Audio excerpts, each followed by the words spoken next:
It's almost like you all know. Good evening, everyone. Welcome for another Tring Book Festival, stunning night of entertainment. Can I welcome to the stage the wonderful Antonia Honeywell and Anton Du Beke.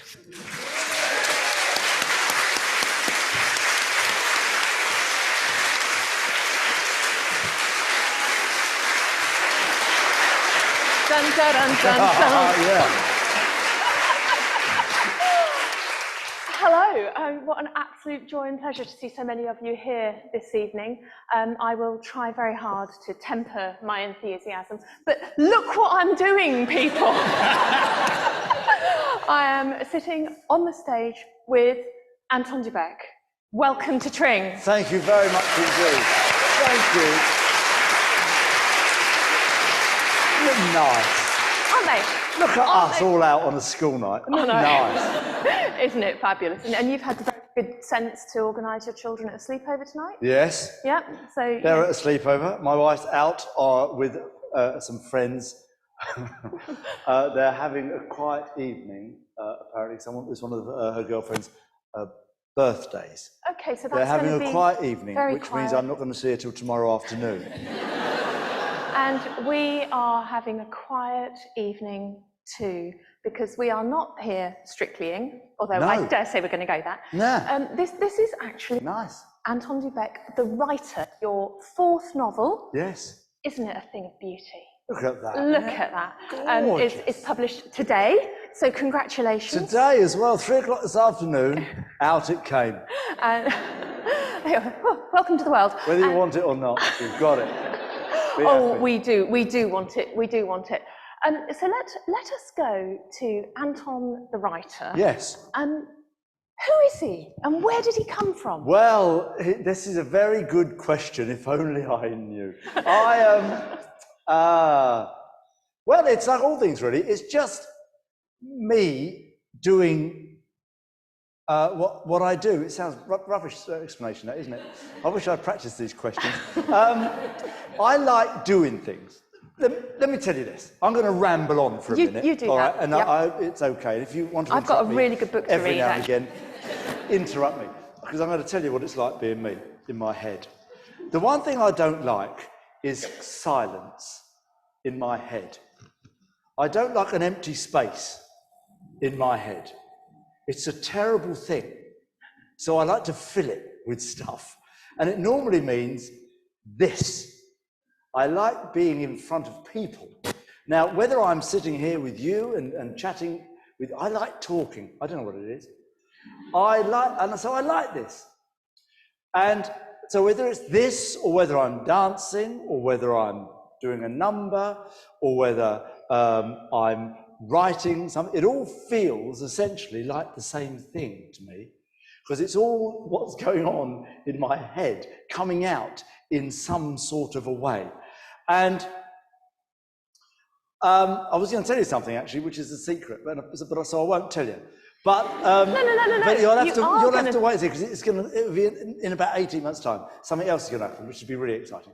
But anyway, I know that's sort of rubbish, but it sprung into my head. You see, stuff springs in. I don't even know it's coming in. Sometimes it springs in. It's a disaster because then it has to come immediately out. And so I said to the publisher when I did the first novel, One Enchanted Evening, Sunday Times bestseller. I'm just saying. And I said, I've got this idea. We were having I had a meeting. So my agent said, why don't you have a meeting with Bunyan? And I went, oh, and tell them this idea you've got. I went, oh. So I went along and I said, I think most people write lovely manuscripts and have it all bound in sort of, and they go, there you are, what do you think of this tome? I don't really do that. I go like that, listen to me. And then I speak. And I just told them a story. Literally that. I just told them the story that's been going around in my head forever. And they went, oh, I like that. Let's do it. I went, terrific. And they were so wonderful. And this is the key, really. They were so wonderful because we found a way between us to do it. And that's because I'm not traditional in that sort of lock myself in the bottom of the garden in the shed and have a typewriter or whatever it is and bang out 40,000 words in half an hour. I'm not that guy at all. I don't think that guy exists. Apparently that's what they all do. I'm not him. I do this, and then you can do this for me and write stuff as I witter on, and I wander as well. Mm-hmm. And I sort of create. Hello, my darling. I create the whole thing as though it's choreography. And I know it sounds flippant, and it's not really. I'm not trying to be flippant, but I sort of choreograph the whole thing. So in my head, I see it, and when I'm sort of narrating it, if you like, or discussing it, all I'm doing is telling you the pictures are in my mind. And that's how it is. So if this thing becomes a drama, a television drama or a movie or something, yep, I can tell you immediately how it's going to look, because it looks like it does in my head. And I know what everybody's wearing, I know how they all speak, yep, how they walk, what it's like to walk up to the front entrance of the Buckingham Hotel with the chap there, the doorman at the chap, one each side. Good afternoon, Antonia, love to see you back. Welcome to the Buckingham Hotel. As they open the door and in you go to the fabulous lobby with this marvellous chandelier. It's all there, I can see it exactly. Is this actually you writing number 5 now? Number 5 is on its way, I won't deny. I get a lot of stuff that I get on leftovers. Can't say that, you've already done that. Oh, all right, I go off on a tangent. I go, you might save that bit for number 5. I go, all right, fine. So I get all this stuff. I go, all right, I'm going to save that for number 5. And so that's how it evolves. I mean, the thing was really with the first book, I had this story. And also, as well, I always feel like I'm repeating myself, and I apologise if I've said this and you've all heard this before, but I was wonderfully fortunate growing up as a dancer, having some amazing teachers. Mm-hmm. You know, everybody remembers their teachers, probably from school. Do you remember your teachers from school? Or somebody that made a big difference to your life? All those, you've heard these interviews before. Oh, yes, Miss Reese made a massive difference to my life when I was 11. And I remember she took me to one side and she said, I wouldn't do that if I were you, I'd go and do that. And off I went, I was so inspired. Off you go. There's we hear these stories all the time. That wasn't a massive thing for me, school, okay, interestingly enough. It sort of passed me by a little bit. But I was very fortunate to have incredible dance teachers that inspired me. And one, well, 2 of them really, but one particular chap was a wonderful raconteur, and I love a raconteur. Mm-hmm. Who remembers the old Parkinson shows with people like Kenneth Williams and Peter Ustinov, and all these wonderful people who seem to come on for no apparent... Everybody goes onto a chat show now because they've got a book to promote. Those ones are a bloody nightmare. Those are the worst. But I think we're doing all right, we're doing all right, aren't we? Yeah, those ones are a bore-off. Or they've got a movie that they can't be bothered to talk about. Or we see all that all the time. What we love is when somebody goes onto a chat show and they've got nothing to promote. And they just come on for a chat. Mm. I live for those moments. And I love those old characters who are just wonderfully they've got these wonderful life experience, and they're erudite and they're interesting and they're funny without being comedic, and you just sort of hang on their every word, and I love that. And I had an old teacher a bit like that, and he would talk about these old guys and girls who he would watch dance, or even his old teacher would tell stories of. I mean, there's a wonderful old dance teacher. His name was Charles Theobald. Great name. What a name. That's a name from a novel, isn't it? Well, it will be. Novel 5. Wait till number 5. Charles Theobald. And he had a dance school in the King's Road. And he would turn up for lessons in a 3-piece suit every day. And Josephine Bradley. And these people were the pioneers of the ballroom dancing business. So back in 1910, just before the First World War, and through all that era when dancing, ballroom dancing was sort of danced, Belgravia and ballrooms and all that sort of stuff. And it was the most wonderful thing. And Josephine Bradley, she had a balcony at her studio. And you would turn up for a lesson at her studio, and she'd come down from the balcony. in something fabulous. And she'd be having a lesson, halfway through the lesson, she would go, "Shall we have coffee?" And you'd go, I'd love to have coffee, thank you very much. How's my foxtrot? Foxtrot's shall we have coffee? Oh. And she'd ring a little bell.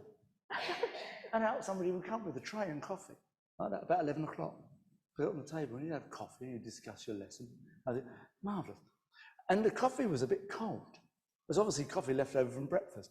Anyway, the following day, I had a lesson about the same time, and she'd go, "I think we should stop, maybe. Should we have a little gin? I don't think the coffee was a great success yesterday."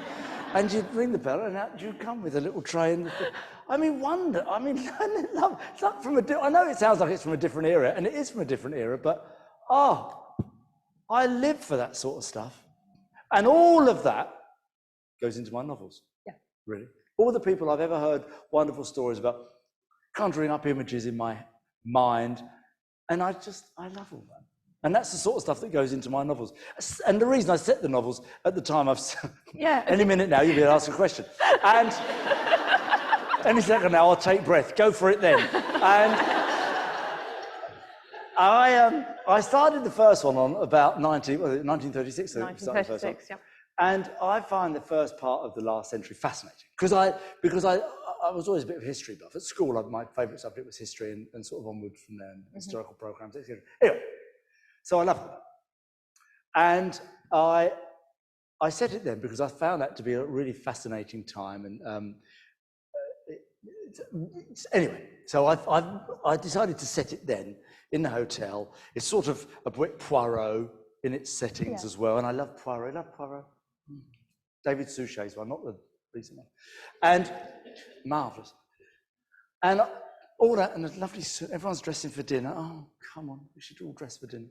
And then when we finished the first book, and it came out, marvellous. Let's do another one. Okay, fine. What should we do? And that was the question, really. What should we do for the second one? Yeah. And it was that was the biggest decision I had to make, really, whether to just write a new story about something else, or to carry on with the story of the Buckingham Hotel, and what to do with it if I did. Yep. And Raymond and Nance's story, how much of this what can we do with that? And it suddenly struck me that we should carry this on, but the star of the show should be the hotel. That's the star of the show, the hotel. Sorry, star of the show is the hotel. Yeah. The Buckingham Hotel. And once I made that decision, the rest was easy. It wasn't easy, but the rest was, everything else was made for me, really. The ballroom there and the Archie Adams Orchestra. The times I've danced in front of the Archie Adams Orchestra, I can't tell you.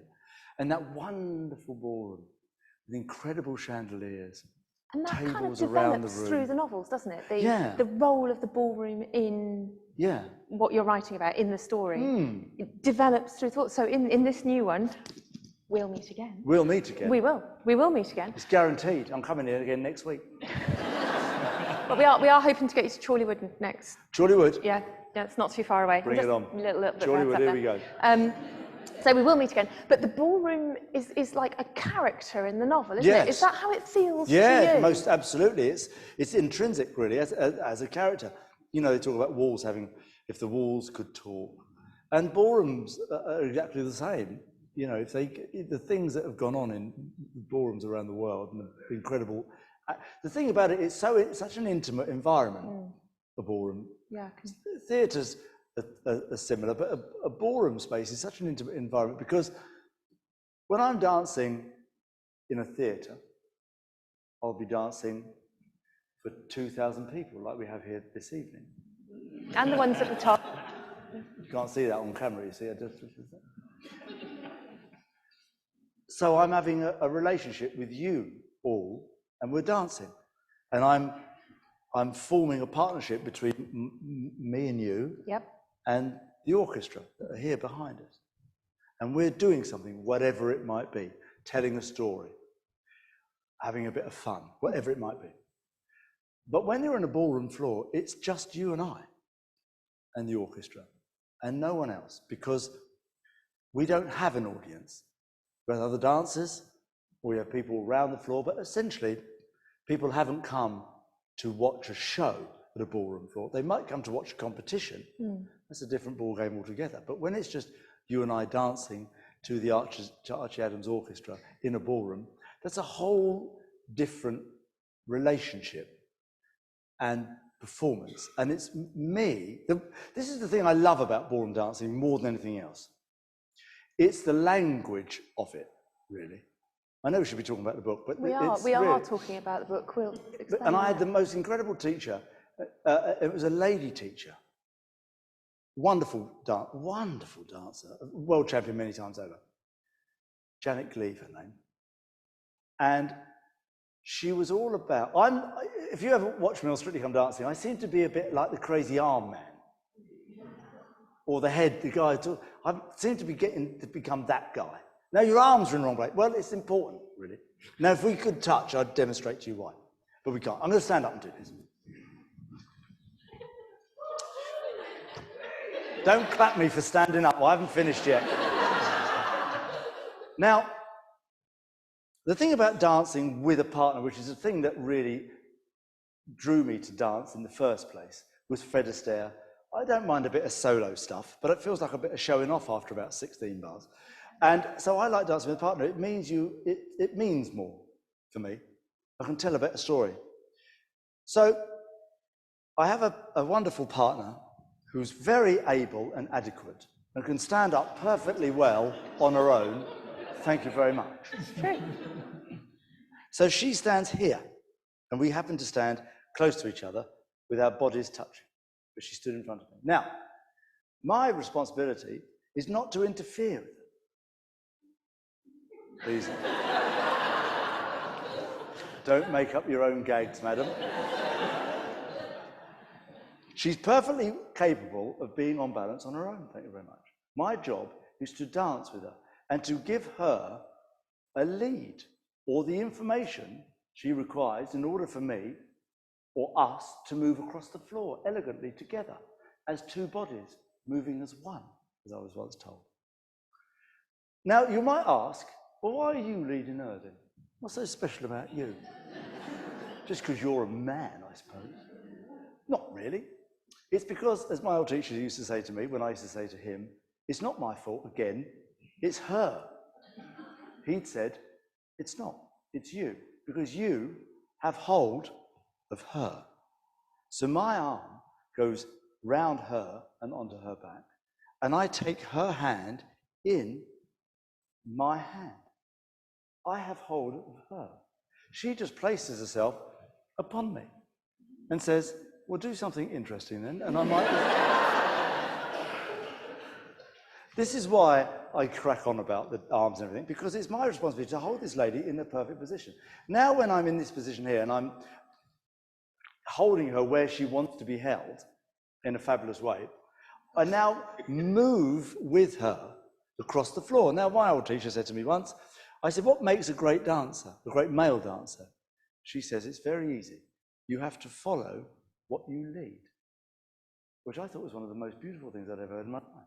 So I would say, for example, want to turn the lady into promenade. Now, this is the position where we start in closed position for the girls. We do a couple of steps here. We go back, perhaps, and then I'll open into promenade position, whereas we're both essentially looking in the same direction and moving in the same direction, rather than I move forward and she moves backwards or vice versa.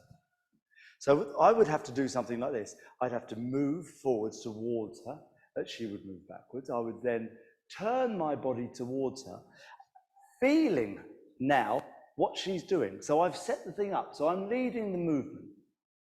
That's me done. She's able to do it on her own after that.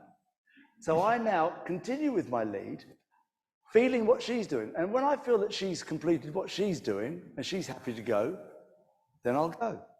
And we'll go together. Now, the terrible ones would be so concerned about themselves, they'll leave the girls over there. They'll get one of them. Do you mind pulling me about all over the place? What do you think I am? So this whole... The reason I'm describing this is because I can't remember what you asked me. Now... The reason I describe that is because that little narrative that's going on in those couple of steps sort of defines everything about me as a performer, really, if you like. Yeah. And I use the word performer in every sort of, it's terrible describing yourself in these terms. It's much preferable other people to describe you in those terms. I'm trying. So, you know, don't be unfleeting in your praise. And so this whole thing is really me in a nutshell in any sort of medium with which I choose to do it, whether it's writing this, singing a song, doing a dance, whatever it is. And this is what, when you're describing your role in the dance there, you're actually, I'm sure, all describing the relationship between the author, the teller of the story, and the reader. You know, we need to be told where we're going. We need to be held when we're taken somewhere unsafe or somewhere where you're putting us in a bit of jeopardy. But we need to feel as a reader held and autonomous in terms of having our own reactions to that. So what you've described about leading a dance is actually exactly what you do for us as an author, steering us through the stories that you tell. Thank you. Well, that's lovely. Isn't that lovely thing? Isn't that nice? Isn't that lovely? It's true. Yeah. I'm so disappointed I never described it like that myself. But you're absolutely right. And but that you is just lovely, did describe it like that. You just did do that. Everything I try and do is try and you know, it's one of these things that you don't, it sounds so contrived and it's not supposed to be. But you're always trying to make a connection with your audience, with an audience. If whoever's in, and my audience are the people who are in front of me. So when I'm doing Strictly or something, when I'm on the TV show, when I'm choreographing numbers, I essentially choreograph the numbers for the people in the room. I know there are 10 or 11 million, 12 million viewers at home, but I've not really grasped the concept of being able to do that, make a number for the people at home. I'm really much more about the immediate people in the room. Some of the guys and the girls are amazing at it. They can just turn that and they, you know, I've never been one to pick out a camera. I know that sounds amazing. It sounds surprising to you all, but I've never been this guy, the one that goes like that, yum, ha, and off he goes like that. I've never been that guy because I'll probably catch the eye of somebody in the audience, and I'm much more likely to do it to them. So it's probably a very good time now to ask how the winning the Rear of the Year Rear of the Year in 2011 affected your life. Well, it's interesting, really, because I won the Rear of the Year thank you very no. I mean, I've not won much, but if you're going to win something, you want to do that. It's the one. But I heard from Len Goodman almost immediately afterwards. And he meant Rear of the Year, more like Arse of the Decade. And I thought that was a bit harsh myself. I agree. I thought it was a bit harsh myself, but there you are. Now, you came to dancing relatively late, didn't you? You know, most professional dancers start at 3 or 7 or something. Yeah. You came to dancing at 14. Was it an instant attraction? But why did you start in the first place? Well, girls, essentially. Okay, that's fine. So moving on then. Yeah, room full of girls. I love the Fred Astaire stuff and the Gene Kelly and all that But had sort you of stuff. always loved that? I had. I loved the movies, I loved the music of it all, really. It's all about being born in the wrong era. And anyway, my sister went dancing in summer holidays at school, and then I was bored, and I went along and met her. And I was very sporty as well. I mean, it comes from that, really. If I'd stumbled into another form of dance, I probably wouldn't have been so attracted to it. But ballroom dancing at the time well, it still is, but it was only at the time competitive. So you did your medals and did competitions. That was essentially what it was. And I was very sporty. I played all the sports, and all the teams and all that sort of stuff. And I lived for sport and playing outdoors and riding my bike and all that sort of stuff that we all do, children, especially if you're, 35 like I am. And I latched onto the ballroom dancing, firstly because it was dancing with a partner, 2 because it felt like a bit like Fred Astaire, and 3 because it was sporty, it was competition, and I loved that. And so I was hooked almost immediately, really. And it was room for the girls. And when you're 14, that plays havoc with you. And was the desire to tell stories? Because you've spoken, when you were talking about the dancing and everything, about the dance as a narrative, the dance as a storytelling process. When did that translate into a conscious awareness that you wanted to tell? Because, I mean, this is not the same kind of story as you tell dancing, however many correlations there are. When did you start wanting to do this kind of story? Well, I just wanted to do this sort of thing. And it was translated into that, yeah. You talk, yeah, and somebody else does the... Yeah, defos. I'm like Barbara Cartland, I heard once, somebody described as Barbara Cartland. And you'd look fabulous in the swan's down. And I do it on a chaise lounge, and I do it with a feather boa. So I give it all of that. Yeah. And they say, "What are you doing?" And so I do that really because I like to. We all love a story. Yeah. We all love a story. Everyone loves different types of stories, but we all love a story. My sister doesn't really read my books, of course, and I've stopped speaking to her, of course. No, well, and right, because she likes a bit of sort of. I'm just trying to think of the author that she likes. She likes that, I'd say, but not sci-fi, but there's, how would you describe it? It's a bit like Twilight, but not quite like Twilight, that sort of series, you know, but not vampires and stuff, but... like speculative... fantasy, a little bit of fantasy. She likes a bit of that, but with something, and a Jack Reacher. She likes a bit of that, but with a bit of fantasy as well. That's fine. She's not really down this road. And one day she can come and talk about what she likes reading. Yeah, no one cares. Are you writing? Are you writing the books that you enjoy reading? Yes, I am actually. That's the shortest answer we're going to get tonight. I'll tell you why, because I was nominated for a romantic novel award. Yep. Which was a surprise to me because I wasn't trying to write a romantic novel. So I know, this is exactly how I felt about it. They said, you're up for an award. I went, well, thank you very much. They said, it's Romantic Novel of the Year award. Historical Romantic Novel of the Year award. I mean, I was delighted. I had no idea I was even writing that sort of a novel. So it was... have you ever seen the covers of your novels? Yeah, I know, but that doesn't... that doesn't seem romantic to me. That seems normal to me. This doesn't seem romantic to Anton. No, that's fine, each to their own. I know, but to me, that just seems normal. That doesn't seem overly romantic. So that's just like an average weeknight That's essentially, to be honest with you, I have to be honest with you, that was, if you take out the couple there and just put them in normal clothes, that's essentially my house. I had to take a photograph of the front of my house, and that's just me and Hannah on a Thursday afternoon. Oh, okay, well, I have nothing more to say then.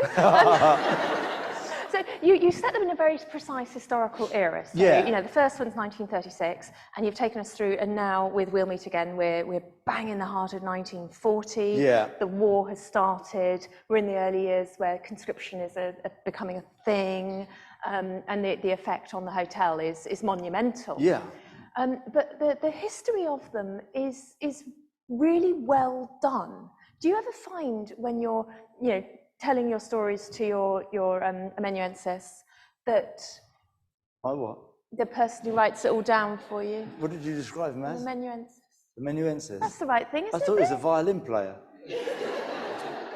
Oh no, that's Udi Amenuin, my mistake. What's his name? And I'm sure... Yes, you have. Please help me out it. Here.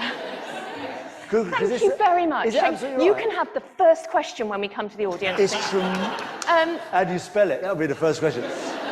We can do that. We can do that. Tremendous work. Yeah, but I'm making a point. No, I'm asking you a question. Yeah, good luck with that. I know.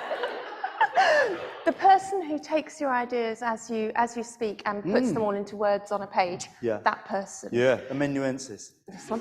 Do you ever find that the historical knowledge that you need to do that, you have to stop and go and look stuff up and do a bit of research, and does that slow you up? And if it does slow you up, what do you do about it? Well, I prattle on regardless and then come back to it. Look, everyone's fainting with shock. I crack on and then I'll come back to it and I'll go, look, I'll check that. Yeah. But I'm normally okay with it because I'm, as I said, I'm a bit of a history buff and I'm pretty up to speed on all of that those events at the time. Certainly the bigger events like the phony war, etc., the first part of the war, and be all over in 15 minutes, etc., etc. All that, all of that sort, all of that sort of stuff. So, and the next thing you know, it's what do you call it? The Ujima flip with the boats. The Dunkirk. Dunkirk, that's it. I was going to say D-Day, I knew it wasn't that. Dunkirk. I was going to go on and talk about, because Dunkirk, I mean, we're not doing any spoilers. You'll have such a lovely time reading this novel. You don't need to hear what's going to happen. But it isn't actually a spoiler to know that Dunkirk happened and the little boats all went over. And that's actually... Everybody knew that happened. It's like watching Titanic. You don't wonder how it ends, do you? And that's actually quite a significant part of the storytelling here. But you manage to... What you do is you weave it in very seamlessly. It doesn't feel like, now I'm going to write about Dunkirk because this is what happens at this point. You've already put all the characters in position. And I would love to know whether that is something that just happens naturally as you're creating your story, or do you, once you've finished your first draft, go back and fold those bits in? No, no, I don't do that. It just... Because the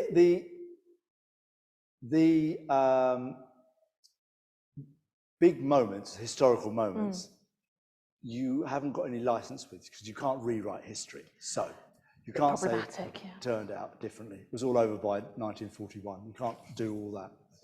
In 1942, we won the World Cup. You can't do that. So they're there. Now, but what I'm not doing is writing a historical novel. So I don't need to go into graphic detail about the actual events of Dunkirk. It's enough to know it's going on. What's interesting are my characters, or the characters within the book, in those moments. Yeah. So we know that people got on any boat that they could get hold of, and they went over to France, and they picked up the soldiers, and they came back. That's as much as we need to know. We don't need to know any more than that. And the time it began and the time it ended is already written. So I know my timescale. After that, I have a complete license really to do what I will with my character. I can't say, but Raymond, on the other hand, he slipped across, whizzed over to Berlin and shot Hitler. Shot right there, and then came back. So you can't write that. So he did, but he missed. And then he came back. So in that regard, they are... We used to do, and this is exactly how it works for me. When I used to compete as a Latin dancer, there was a wonderful dance called the Paso Doble. And we used to have a piece of music called the Spanish Gypsy Dance. Dunkity dunkity dunkity dunk dunk dunkity dunkity dunkity dunk dunk dunkity dunkity dunkity dunk dunk dunkity dunkity dunkity dunk dunk dunk. Now, the Spanish Gypsy Dance has what we call a highlight in it. And then it has a major highlight about halfway through, maybe just over halfway through, maybe 2/3 of the way through. These are big highlights in the music. Rum bum ba, ra-da-dee. Right? So the moments in the music where it comes to a stop, we call those highlights. Right. Now, as opposed to accents that you'll get in other pieces of music, which are just little moments. Now, when we used to choreograph our Paso Dobles, even competitive ones, we used to try and hit the highlight in some magnificent way. With a wonderful leap through. I would do something which incorporated me leaping through the air, because I'm like that. And I'd leap across, magnificent, and I'd get hold of my partner, and whoosh, she'd go skidding across the floor, yeah! And then off she'd go, and woof, we're off again. Paso Doble. You couldn't do that in a rumba, it'd look a bit weird. So the novels are punctuated in the same sort of way as the Paso Doble would be in that regard.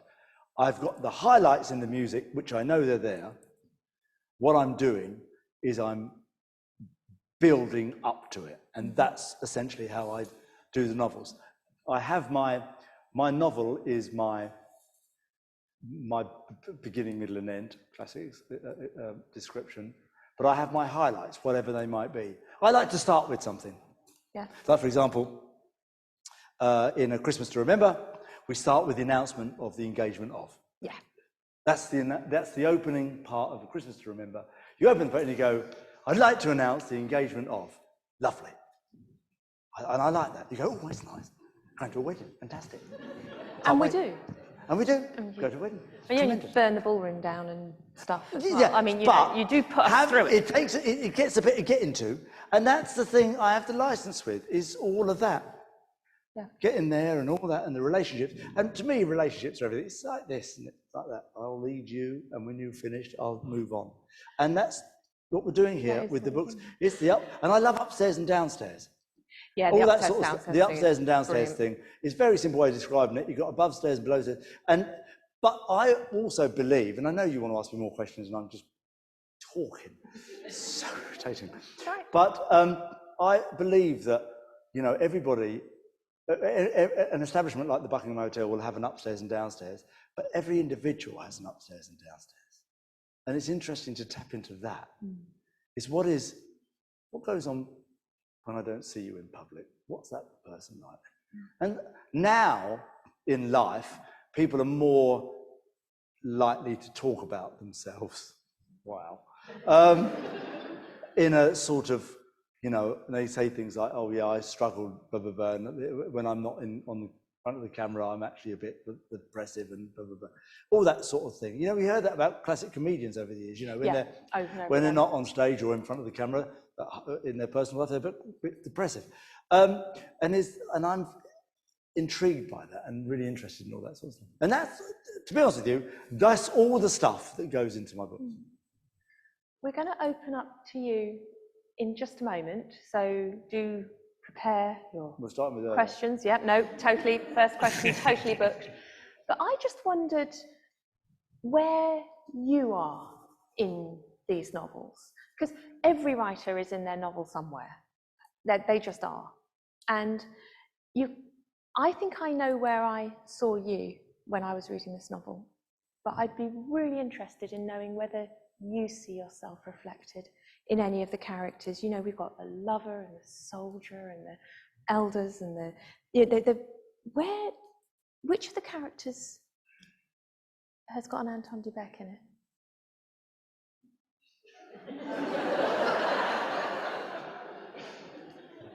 What's she like? Do you know, I have never been asked that question. That's a great question. Well done, you. I wasn't trying to catch you out. I wasn't. To be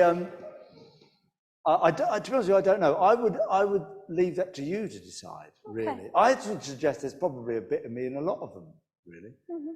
Sort of elements of, I suppose you give something a thought to a character because it's a thought that you had. And where does that come from? Thought is the father of the deed, is that right? That's what they say. That's what they say. Right. That didn't take as long as I thought it was going to. Which one do you think which one did you see? No, I'll tell you later. No, tell me. No, I'm not taking up these wonderful people's time with you. I'm gonna jump in here because one of the questions I received on email was from Laura. Hello, Laura. Hello, Laura. Oh, hello, Laura. Hi, Laura. Is this your question? Okay. Well, it's the first one. It kind of pulls from that last question, which you said before Raymond is based on Len Goodman. The element of it, yeah. Okay. Who's Nancy based on then? Yes, please. We could do with a microphone here. Hang on, because the virtual crowd can't hear you. If you're on this floor, you'll get a mic. If you're up there, we'll relay for you. We'll deal with the top lot when you ask questions. I think when I was reading the first two books, I haven't read the third and this new one, that she might be based on maybe Erin and potentially Hannah, but that just is when I was reading it. It's not bad, you know. That's really interesting. She's obviously from the north. So she's quite gritty. And I danced with Leslie Garrett in the first series. Oh, I've got a whole list here. Honestly, it's like a who's who. Leslie Garrett, Esther Ransom, Patsy Palmer, Joan Ravensgown, Kate Garraway, Jill Chelford, Anne Widdecombe, Nancy Lolio, Jerry Hall, Judy Murray, Leslie Josephine Barton, and I've still got another page after that. Anyway, carry on. And she came down from the north to be an opera singer and train in London. And she was struggling, she told me. And I think she's probably a bit homesick, but found the whole thing a bit tricky. And I hope she doesn't mind me telling you this story. And I apologise, don't tell. I've told you the story. We're all friends. She wrote, you wrote letters in those days. I think it was her mum, or I'm not sure if mum or dad, sent her a letter back with some grit in the bottom of the letter and just said, I've sent you some Yorkshire grit. And I thought that was really... That's beautiful. It's a beauty, isn't it? That is. And that thought goes through my mind when I think about Nancy. And I wish Erin was here to tell you her story of her coming over from New Zealand, because it's really quite impressive, actually. And so there is an element of that as well. The elegance of Helene reminds me of Hannah in that regard. Although I know Hannah's my wife, by the way. Hannah wouldn't mind me saying that Helene's dancing is probably slightly more superior. As Hannah described herself to me once, I'm more of a raver. And I responded, wow. Do you have a question, Mum? This one is very similar. I wonder if all authors imagine the film offer being made. And if so, who are you going to cast as your main characters? Oh, that'll be me. But which one? Which one Yeah, are you going to play? most of them, actually. Okay, cool. In your Swansdown Marabou writing outfit. I'm going to give it a bit of that. You heard it here first. It's going to be being John Malkovich, but with Anton. Yeah. Me just being me. I did describe Raymond once of being... Len Goodman has always been a magnificently charismatic, statuesque chap of a sort of movie star type. Do you know what I mean? Old school. I do. Tall, wonderful build, charismatic, handsome as well. But I think one of the most handsome men in the world is Henry Cavill. Okay. Yeah, we can have He's him. ridiculously handsome, isn't he? I mean, I'd even give him a little cuddle myself. And he's absolutely gorgeous, but he's not that tall, actually. I think he's a bit shorter than old Len. So I've always thought of Raymond being of the Len-esque sort of charisma, but looking a bit more like Henry Cavill. And obviously dancing like me, because I'm amazing. You are. You Thank are. you. Thank you you. are. Thank you. Another question. Don't feel you have to ask questions, because I actually came with several. Yes. Anton, My how love. would you describe yourself? You've described Len. How would I describe myself? I've described Len. I would describe myself as modest, obviously, and shy and retiring. And we have seen that this evening, haven't we? Yes. I can barely get a word out of him. Do you know, I always find that tricky. I never know how to describe myself. I hope to be described as genuine, I think. I remember doing Strictly Come Dancing first series, and I thought, well, marvellous. Going to be on telly, terrific. Have some of that, marvellous. They're going to love me, it's going to be fabulous. All that. And then I thought, I'll be all of that, and I'm going to do that, and it's going to be fabulous like that. And then suddenly realised the cameras are on you every minute of the day. So I'm in the studio with you, we're rehearsing, there's two people there with a camera, filming everything you're doing. And I realised almost immediately that I'm just going to have to be myself, just be myself, because the worst thing that can happen is if I try and be something else. I used to love Paul Killick, who was in the first two series of Strictly Come Dancing, Killick. I think he was the most magnificent dancer. I loved him, and I loved his dancing. I was in awe of him, gorgeous. And he was so flamboyant and magnificent. Oh, when I grow up, I want to be like you. And he was amazing. And I was sort of a little jealous of his sort of wonderful sort ofness. And I thought, I'm going to be wonderful. Like it's an add-on. And I suddenly realized immediately that, oh, if I try and be something I'm not, I'm going to look like a right idiot. So it's going to be the worst thing ever, and people are going to think I'm a right idiot. So I was just having worse. And so I decided, I thought, right, just be yourself. And if people like you, they like you. If they don't like you, then they don't like you. But just be yourself. And I decided immediately just to be myself and just have a bit of fun with it, really. And I realized immediately as well that it wasn't about me. I know, do you mind? And well, it certainly wasn't then, but it wasn't about me. It was about my partner. And I danced with Leslie Garrett, and that was a godsend, really, because she was like this. Yeah. And I loved that, because I love things I love in life: enthusiasm, optimism, yep. Great energy, yep. Just delighted to be there, doing it, whatever it is. Love that.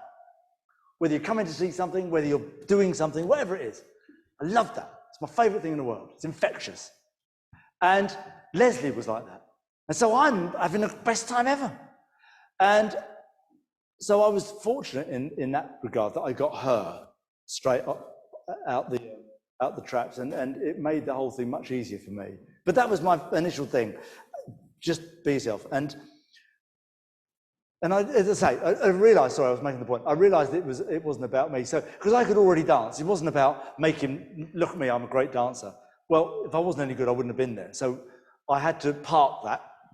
Don't worry about showing me. Because what happens is, if in dancing, certainly, if I try to make you look better than you can possibly be in the period of time we have, you'll end up looking worse than you can be. So my job is to make you look as good as you can be. Mm-hmm. Not make me look good dancing with you, because I already look good dancing with you. Look at me, I'm Anton Du Beke. But that is true. I'm joking. No. But that's the point. Yeah. And I could never understand why anybody else didn't quite get that. And it clearly worked, because that was 2004, and here you are into 2021 on the judging panel. And you made it to Tring. I've made it You made it to Tring. Congratulations. Thank you. Another question. There's a lady down the front here. Yeah. Oh, there's one up the top there. You say We'll do you next. We've got one down here, and then we'll come up there. Okay, we're going down here first. Sorry, Dan. I've read all three of the previous ones, and I've just had this one delivered today. Oh, bless you. So I'm raring to go.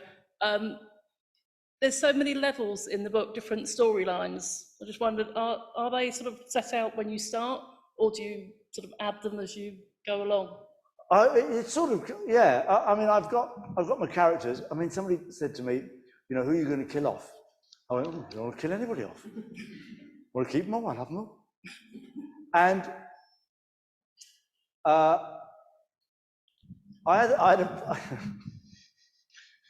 going to tell you this, but don't tell anyone. I had a disagreement with my publisher a couple of books ago about Nancy. Nancy was getting on my nerves. And my publisher really liked Nancy and was keen for her to go in a certain direction. I was becoming less fond of Nancy and was becoming desperate to kill her off.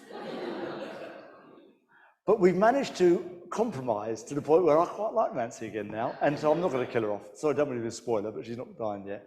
And so, but when you have novels like that, you have stories like that, you have the characters, and I like to keep them all going. And there's obvious relationships going on within, you're not going to get a situation where a particular character is going to have a relationship or a storyline with everybody else in the book. So you sort of choose your direction and your sort of narrative arc. Yeah, no, that's brilliant. I literally heard somebody say that on the car on the way in. I love that.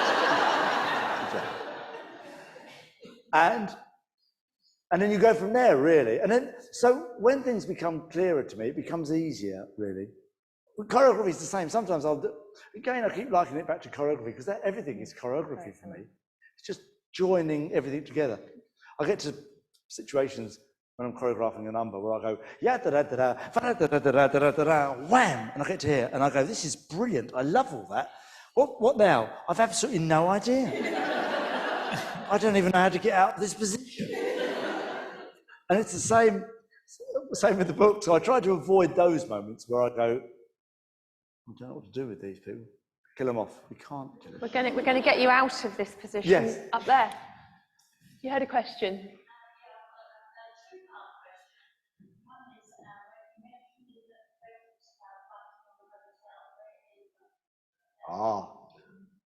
So I'm just going to tell that question to the virtual crowd. So where is Buckingham Hotel? That's the question. Yes. And your second part?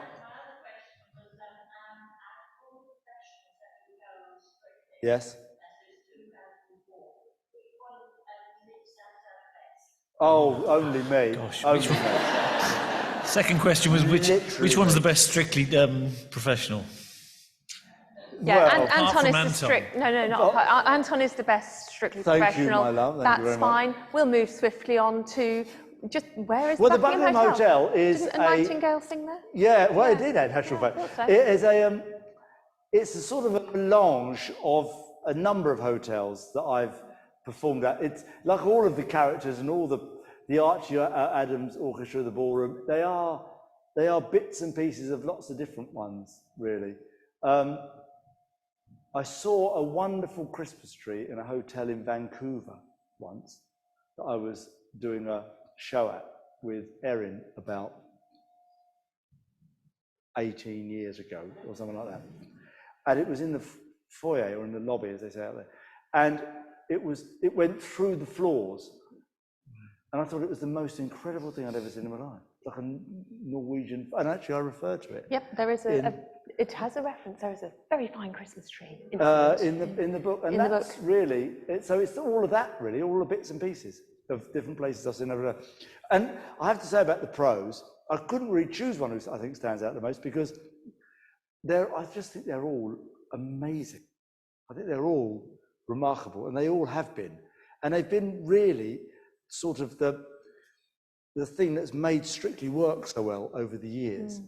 Just that sort of like the lovely river that runs through, never in a straight line, but just joins the whole thing together. Beautiful. Do you miss that side of things now you're on the judging Yeah, a little table? bit. I don't miss getting voted off.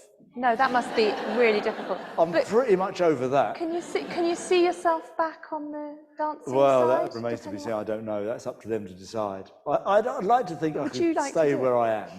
Yeah? Yeah. I hope so. I mean, think you're great. ideally, what I'd like to do is continue to judge and then come out and do the odd number. Excellent. Well, we'll sort that out. That'd be nice. And we've got time for another question or two. Oh, come on, we've got plenty of time for more than that. I'm sorry, I've got lights Maybe right at in the top my there eyes. with the, Go for it. Go for it, my darling. Talk about whatever you like. I'm here all night. Yeah.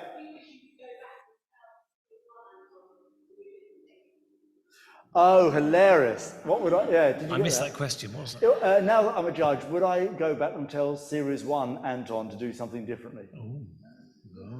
That's a good question. that Good is. question. I wouldn't change. I wouldn't change anything, of course. I would have changed one or two things, like my partners, for example. I would have changed a couple of them. Which one? I'd have changed one or two of them. I'm joking.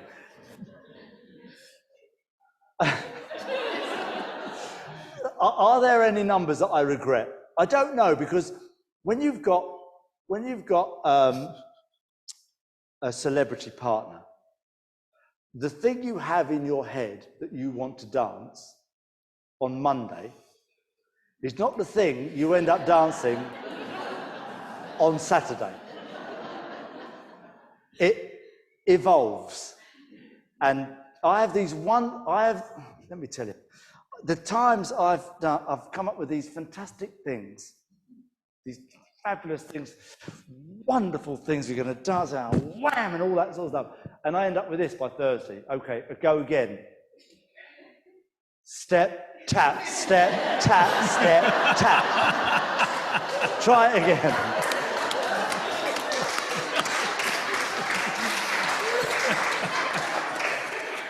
And they go, the same thing happens. They go, which foot did you start on?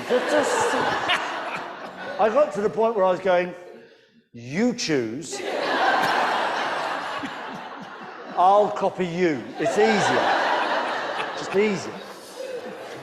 Who's the worst dancer you've danced with? Unfair. Unfair. I'm not sure we're going to allow I'm that not one. going to, I would never be so ungallant. It's not, if as that's to, not your style to answer that, is it? It was Caesar. No, I'm joking. Do you find that happens with the novel, though? You know, do you start... Oh, well done. Do you... Did you see what I did there? You do well, desperately trying to get this back on a novel. To be fair, we have spoken about the novel We quite have a actually lot. done a lot about the novel. I'm really proud of us, yeah. Well done. But, you know, does the image you have in your head of the novel when you start match the book that's between the covers at the end? Often, pretty much. Yeah. I mean, I don't really have all the storylines. I've got the highlights, so I know how I'm going to begin and I know how I'm going to end, more or less. And I know that there's a couple of moments which I'd like to include. There's going to be a big thing there, and I'm going to have a bit of that there, and then you've got to work towards it. Georges Balanchine, great choreographer. There you go. Used to choreograph in a way that he would have this music. He would listen to his music. He would learn his music, whatever the piece was. He would understand where the highlights were, and he would create the highlights, and then he'd work down. The choreography would cascade down from the highlights. And to a degree, I sort of do that, really, but not, if that's not contradictory. I have the highlights, and I know what I want to achieve. And then once I see that, then I can start. But for me, the hardest thing, often, and it is the same with choreography, is beginning. I find it very difficult to begin, but once I get going, no, I'm joking. Because I just don't want to start.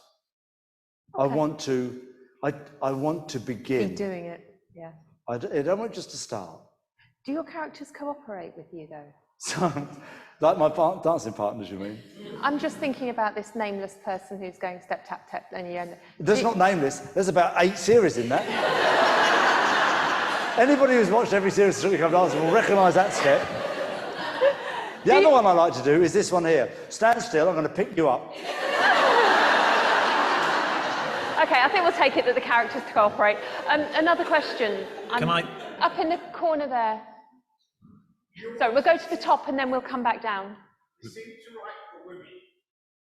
Oh! Women said that you started dancing because you like girls.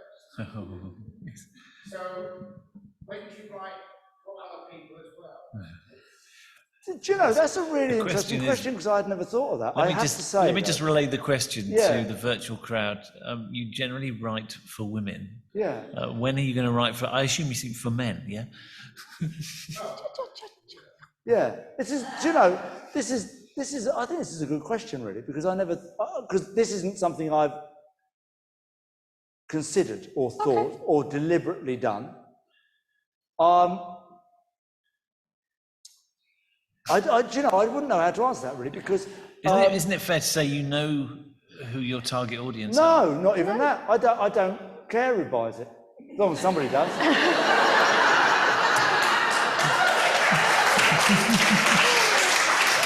I think we'll leave that one. We had a question.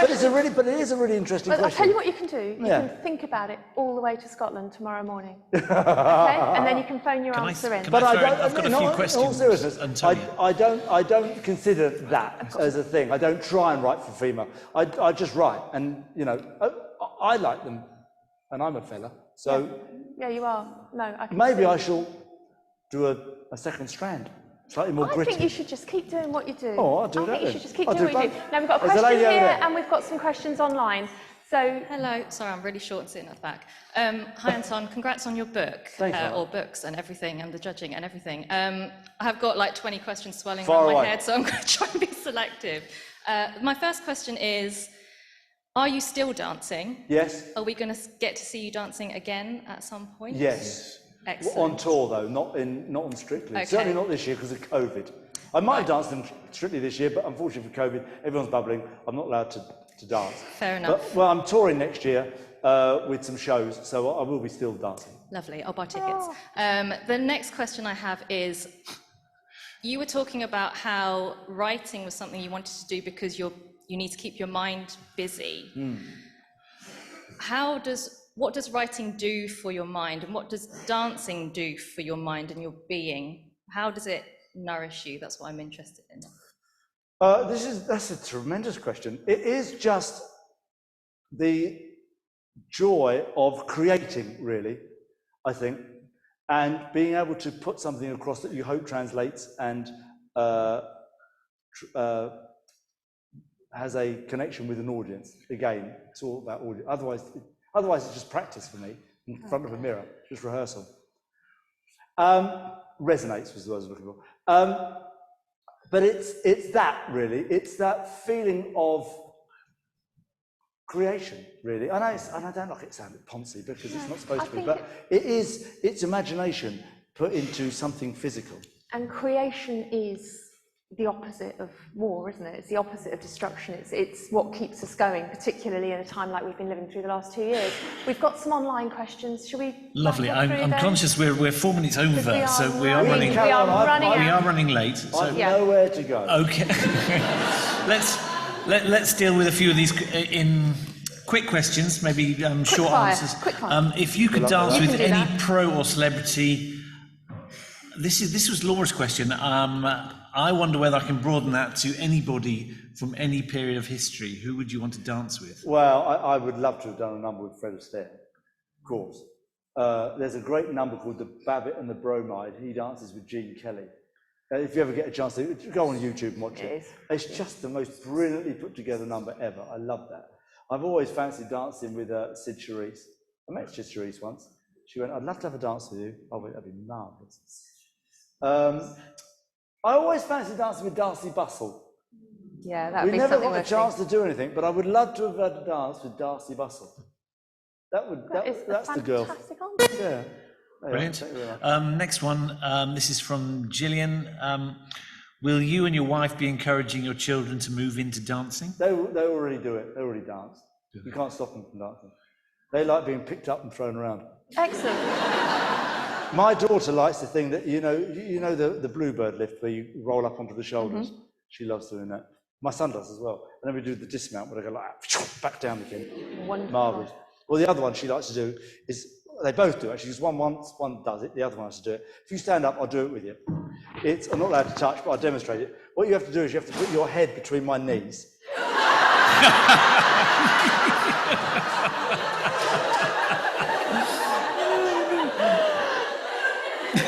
Bang goes my interview. That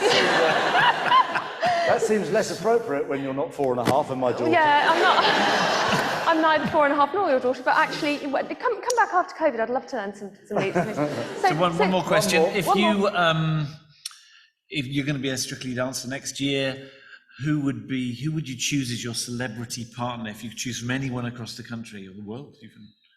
Me. Antonia. Naturally. That'd be perfect. Look at her, all elegant. And why not me? Long. Well, maybe you. Yes, that mould has been broken, so you have to decide whether you're going to have a bookshop owner and, festival auditor or a novelist. You can choose, and we'll fight it out. Easy. I can choose. Do you have an actual answer for that question? Because I really do need to let us all wrap up. Don't wrap up. She's got a coat on, she's ready to slide on. Now listen, we have had the most glorious evening with you. It has been an absolute joy. I think we've managed to do, it's a feature of your novel, the way you use the language of dancing to create the emotion, create the story, and to communicate what the characters are going through.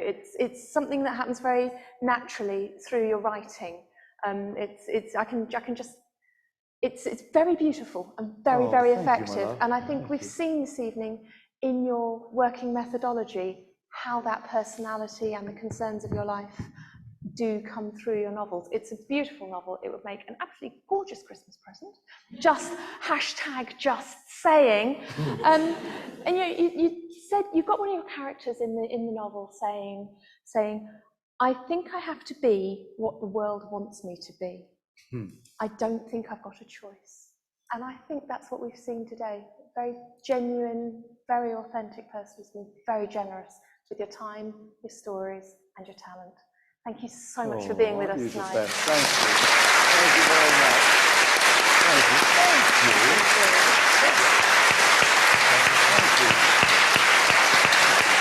Thank you very much.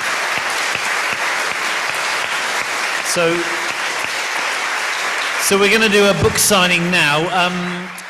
Due to Strictly rules, we've got to keep it very formal and be very careful, if that's okay. So I'm going to pull this table back. The signing table will be there. The queue will start from mid-stage and curl around that way. If you could obviously just behave yourself, no hugging and kissing, Anton. Don't touch me, for Gauld's sake. I'll be honest. Lovely. I know I'm irresistible. So if the queue can start there. You are irresistible. Thank you, Mother.